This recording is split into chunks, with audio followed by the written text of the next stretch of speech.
Well, those big black colours with the big white R have been dusted off so many times, I think they've even forgotten. I'm sure the trainer has forgotten how many times he's retired, but I caught up with Mark Rolfe following his successful trip to Clubman tonight.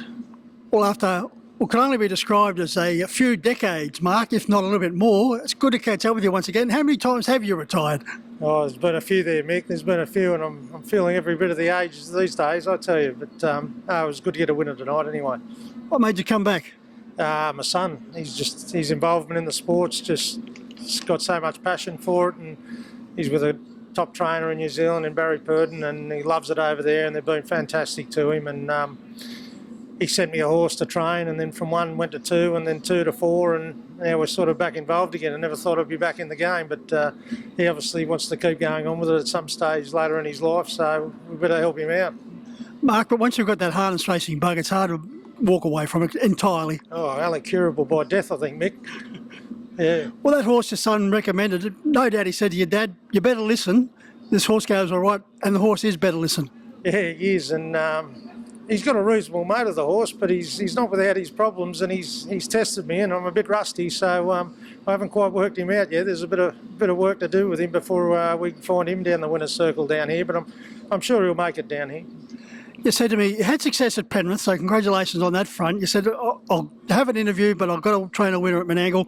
And 30 minutes later, you're in the winner's circle with Don Liu. Wonderful performance. Yeah, no, he's not quite a nice horse, and he hasn't been over-raced, and he's on quite a tough mark, but he's a little bit progressive, and it was good to see him put a really game effort in tonight from coming from behind, and he's quite a good front runner when he can find the front himself, and he's got good bottom, and it's just very tough, the racing here these days in any class, and we were happy to sneak the win tonight.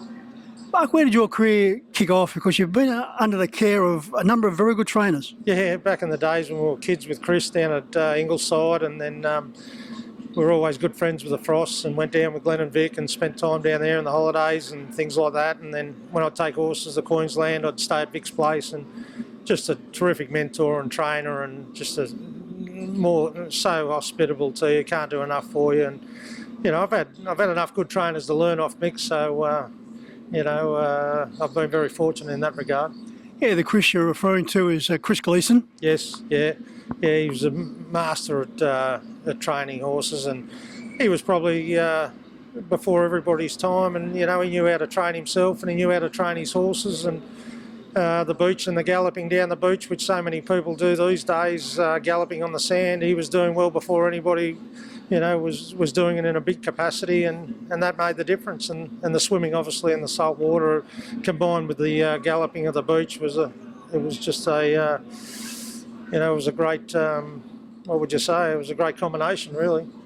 You were associated with a horse, an outstanding horse by the name of Iron Nudge, but he raced in New Zealand as Hudge. Yeah. How did that come about? Yeah, the authority changed his name to Iron Hudge, and then it just sort of stuck. And we were hoping we were buying a horse that could win a few provincial races, and he just kept on winning, Mick. And he sort of came from nowhere and just kept on improving. And he had plenty of problems himself, which came against him in the end, but. He made it to quite a good level and against some nice horses, and he wasn't an out-and-out Grand Circuit horse by any standards, but he could hold his own on that stage, and unfortunately his career got pulled short just through the problems that he had. He was a very big, strong, robust horse, wasn't he? And he was in for the fight. Yeah, he was a huge horse, and that was one of the things that came against him in the end, I think, probably, but.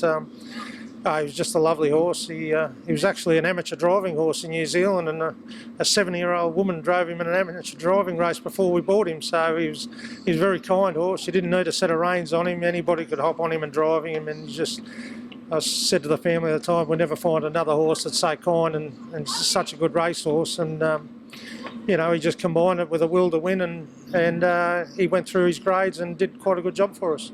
Mark, your memories of the 2008 Miracle Mile, won by Divisive. You finished fourth, but you beat home the likes of Black's a Fake, Robin Hood and Changeover. Yeah, well, I've never forgotten it, Mick. I should have gone behind the leader where Divisive went. I probably win the race, but I elected not to go behind Special Albert, and I stayed in the running line. And I got hung up behind some high-quality horses that didn't take me into the race, unfortunately. So I don't think I've ever lived it down, and all my mates haven't either, so it was probably one that might have got away.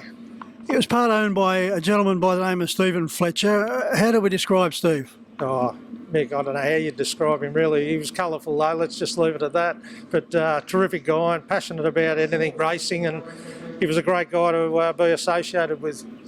Fourth in the Miracle Mile, but when you have a look at some of his other career highlights, Mark, second to Blacks of Fake in a Group 1 Trans-Tasman, second to Special Albert and Newcastle Mile, second to Carlu Mick in the Harold Park Cup. Yeah, no, he could bash heads with a few of the better ones that were racing at the time, Mick, and like I said, he wasn't a proper Grand Circuit horse. He was just a rung below all those, but given the right run and in the right sort of form that he was in, he held his own. Your father Mick was a highly regarded, highly respected bookmaker. Was there any thoughts of moving into that industry, or was it always going to be as a trainer driver? Well, back in those days, Mick, it was pretty stressful on the track, and you know what bookmakers are like when they're having a bad day. And we had a few clashes in the early stages, so I thought I'll stick to training and you stick to bookmaking, and that's what we did.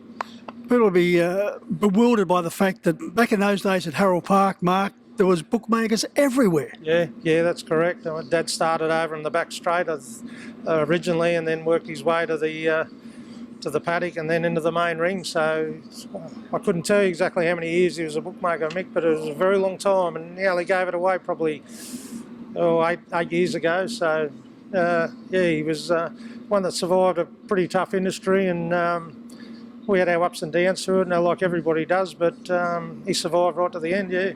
And these days he's enjoying a far less stressful life on the North Coast. Yeah, he is. He moved up to Terrigal some years now, and he swims every day in the salt water, and he thinks that's the secret to keeping his health in check. And if he doesn't swim, it's like he's done 10,000 like the old days, but he just loves it, and he's in good health, and he's 81 this year, and he's going terrific.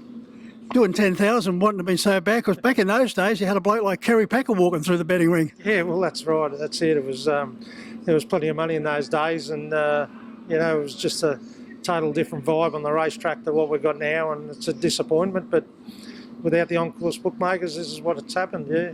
No thoughts of jumping back in the sulky? Oh no, I don't think so. I'm bad enough watching them from the sidelines these days, although sometimes I wish I was out there. I'd probably get more nervous watching him on the sideline than being out there. But no, I'm quite happy. When you've got a fellow like Chris Geary who just, steers fantastic. He's driven 2 horses this week for me, and he just summed the races up, and I just leave it up to him. And Blake Fitzpatrick's driven the other, and young Lucas Rando, he's been doing a bit of junior driving for me, and it's just a pleasure to put them on and see them go out there, yeah. Far different environment as far as the drivers are concerned to when you were going around, Mark, to the younger brigade these days. Oh, definitely. They're finer and lighter, and they're totally different. And I guess that's what everyone's going for, and that's the trend. And I guess we've got to accommodate it.